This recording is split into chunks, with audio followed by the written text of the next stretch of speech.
Hi, my name is Greg Boatwright. I'm the CEO of a company called Advanced Disaster Recovery Incorporated. You may hear it called as Advanced DRI. So, approximately 4 years ago, I started working with my partner, Angelo Ferrante, and his brother. They had a small restoration company at the time called Hudson Valley DKI, and it was located here in New Hampton, New York. And they needed some help from, let's say, business processes, structure, because they had built it up and was, I won't say getting out of control, but a little unruly. And we needed to put some processes in place to continue scaling it. And that was my background, working for companies like Reynolds Aluminum, Alcoa, always in process standardization and business systems. So that's what I did. So worked with them, and we started, and through that, the business was growing and growing.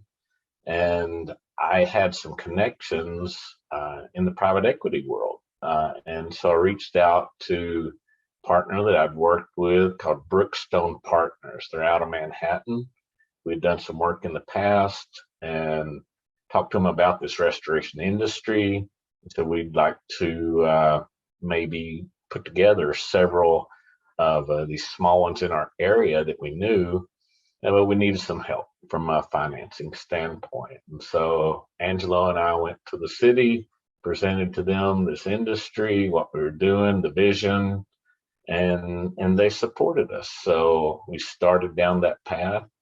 It's been about, I guess it's 4 years when we first started. The company was actually formed officially only about 2 years ago when we started acquiring other companies. But that's when we started. And since then, we've added a company called A Molly down in New Jersey. We've added a company called Astracare out of also in New Jersey.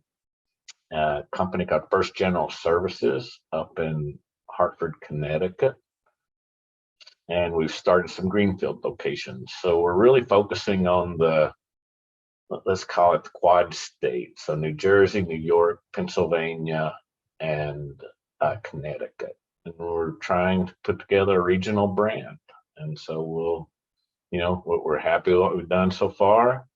And we'll be announcing a couple more acquisitions in the next month. So we're excited about it, and it's been a lot of fun. So that's how we got started.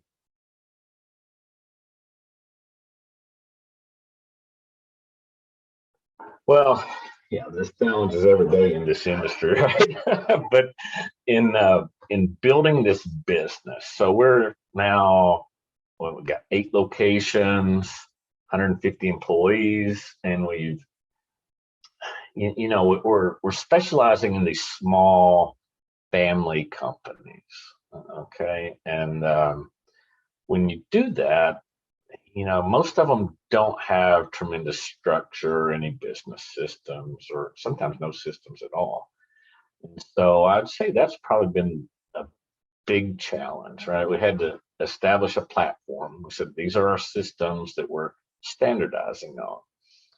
And then to implement those in each of these family businesses, but still allow them to have some flexibility to be, what made them successful, right? I like to say we're trying to be, the biggest little company around, size and scale to support, the big customers deal with large losses, but, keep that small personality local. And so how do you overcome that?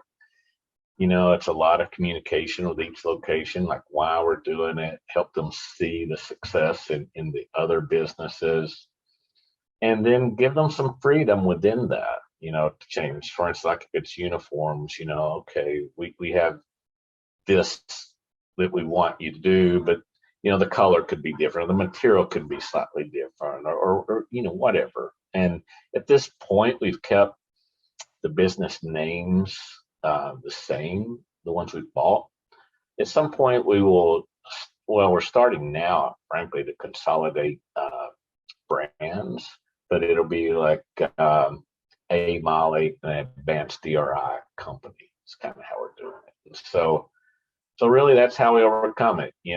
Have communication, ask or explain why we're doing it, what we're doing, get feedback from the team, how it works for them, and then find a bridge, to get there. So I would say that's probably the biggest challenge that we've faced.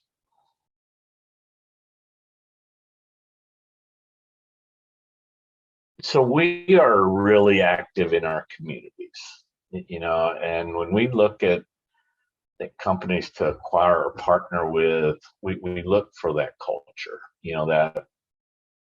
that family community businesses, I guess the way I say it. And the reason that we look for that is, we get excited working in the community and helping out the community. So, we talk about it a lot. Like, what do we do? And we talk about hope, and you see that acronym, help other people every day, hope. And so that's just exciting. I mean, when people call us, they're probably not having a great day. That's and so if we can go in and help, bring some calmness to the situation and then help them through it, give them a positive experience. That's what's exciting, that helping, it makes you feel really, really good. And I think that's how I would answer that.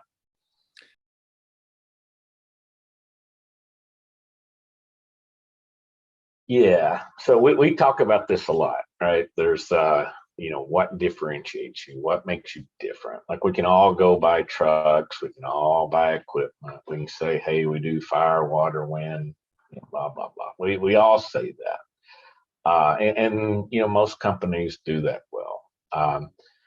And so, we created a mission statement that we say, we build people and they build the company.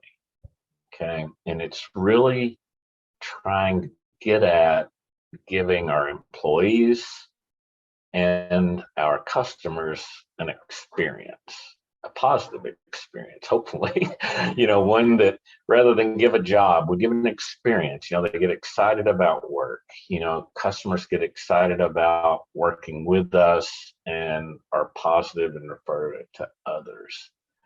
And so I think if people look at us from the outside and came in, that they would see elements of that, be it, soccer game at night with a team, be it,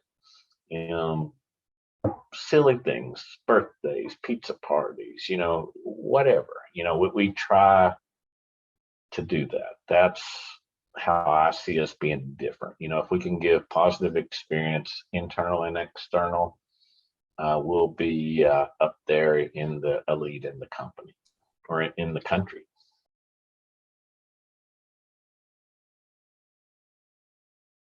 Yeah, so we'll continue the efforts to grow this region.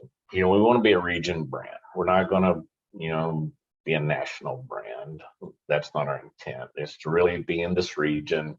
We like it. We get all the seasons, so you get all the different weather elements that drive business. So we'll continue acquiring these small companies and adding into our family of companies. So 2 to 3 acquisitions per year. Beyond that, we'll make sure we continue growing our environmental services group. We already do a lot of mold work, asbestos and lead, but we will really grow the asbestos segment in all those regions. We're primarily in New Jersey right now, New York starting, but we'll grow into the other states in that segment. And our desire is to be that full service.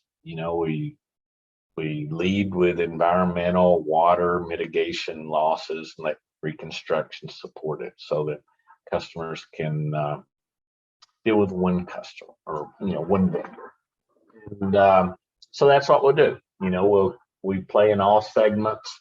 We're even a little unique. We like TPA work. We know how to play within that segment, and we like that work, and we work hard to be one of their good providers within that network. So again, we don't have any one segment. We're going to play in them all and do it well, and to continue growing in that region.